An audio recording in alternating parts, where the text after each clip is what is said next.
সকলেই দেখছেন যে একটা লোক, জাপানের একজন ব্যক্তি, সে 220 কোটি টাকা খরচ করে নিজের শরীরটাকে কুকুরের মতো বানিয়েছে। এই যে দেখতে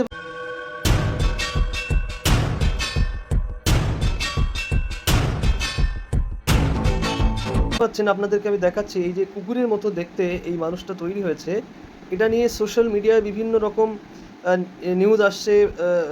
আপনার ফেসবুকে খবর আসছে যে একটা মানুষ 220 কোটি টাকা খরচ করে সে একটা কুকুর হয়েছে, একটা ব্যক্তি কুকুর হয়েছে। অ্যাকচুয়ালি এই যে ইনফরমেশনটা, এই যে নিউজটা, এটা টোটালি একটা রং নিউজ। অ্যাকচুয়ালি এরকম কোনোই বাস্তবে কোনো ঘটনা নয়। একটা ব্যক্তি, সে কুকুর প্রেমী বা পশুপ্রেমী, তার জন্য সে কস্টিউম অর্থাৎ 11-12 লক্ষ টাকার এরকম একটা কম বেশি একটা টাকা খরচ করে কস্টিউম অর্থাৎ ওর মতো একটা কিছু একটা পরিধান করে সে কুকুরের মতো হয়েছে।